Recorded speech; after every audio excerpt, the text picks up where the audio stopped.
the television doesn't work. So I just spent the night reading. That was a blessing in disguise. Because otherwise I would have just wasted time watching TV. But instead, I read a really good book. So it was a blessing in disguise. At first I thought, the TV's not working. But then when I read the book and really got engaged in the book and enjoyed reading the book, it was a blessing that the TV did not work was a blessing in disguise. You know that one. So since you know that one, do you want another one? Another idiom? Here's a good one. Here's a good one.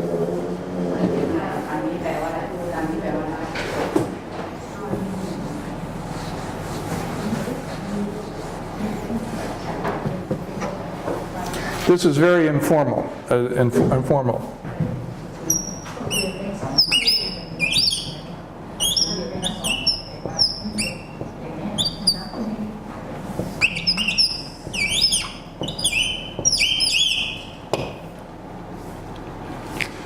The cat's meow. Meow. Meow. The cat's meow. Have you heard that idiom before? Well, the cat's meow is an idiom that refers to something that you really like.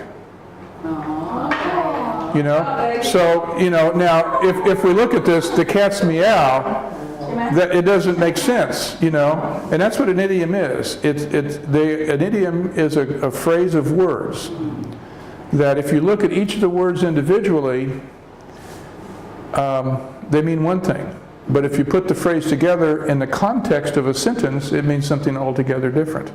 So if we refer to something, if we're talking about something that we really, really like, we say, well, that's the cat's meow.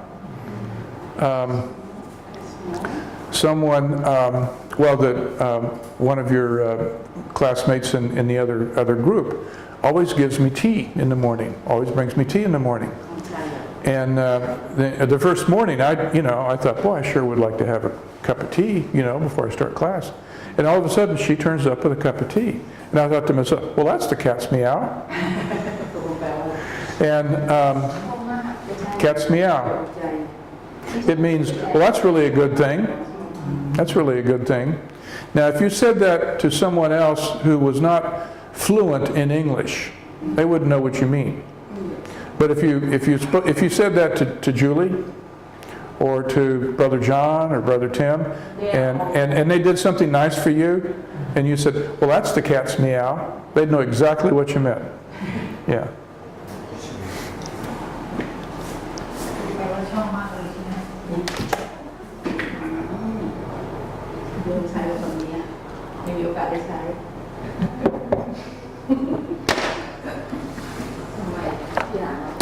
Well, what we're going to do today, suraphet showed us our pictures, from the trip. So we really only got about halfway through our lesson yesterday. So we're going to continue with that lesson today.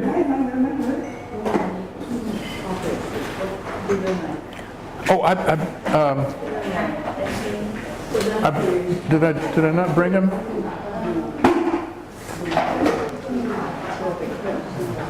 Oh, thank you, Captain Crop. Thank you so much. Well, what we're going to do is continue from yesterday. We were talking about prepositions, prepositional phrases, and then I was going to introduce to you verb phrases. So we'll continue with that. But also I wanted to work a little bit more on our listening comprehension.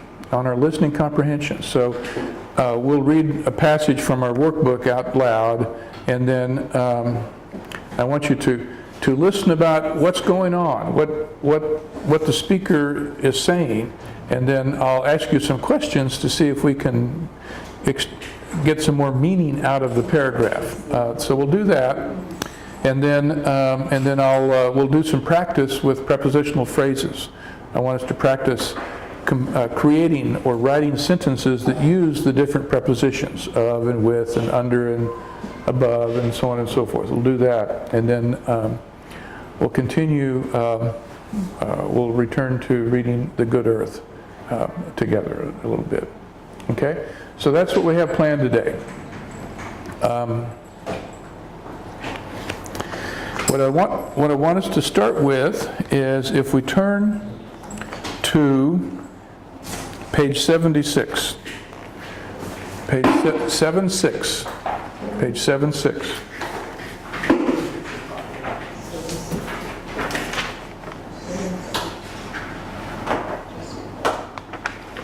And I'm going to read it. 7-6. 7-6. 7-6. I'm going to read it, but I want you to read along with me. I'm going to read slowly, and I want you to look at the words as I read and listen very carefully to how I pronounce the words, okay? And then I will ask you some questions so we can get more meaning out of what we just heard. This is rules about time. Rules about time. You know what a rule is? It's what we're supposed to do. Rules about time. Every culture has rules about time. These rules are usually unspoken, but everybody knows them.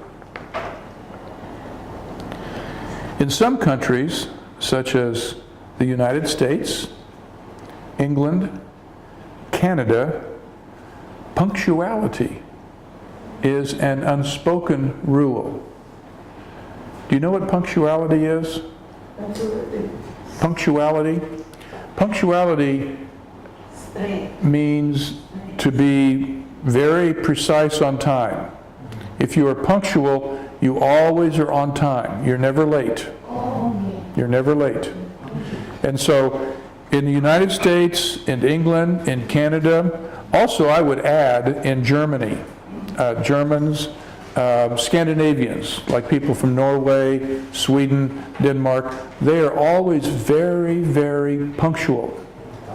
So if you're visiting there and you show up late, that would be considered rude.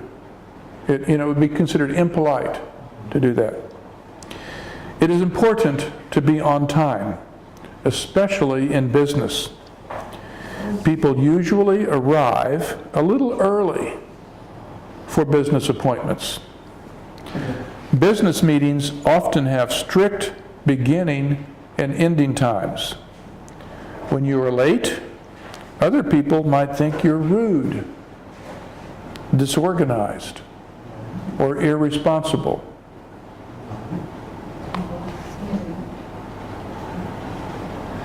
These countries, does everyone know where I am now?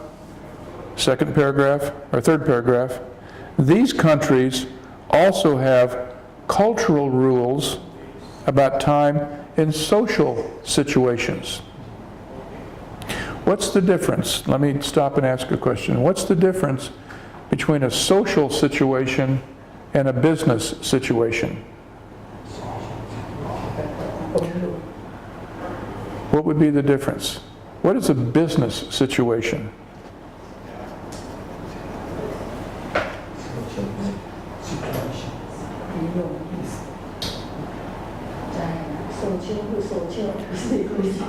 A business situation. I'll give you an example.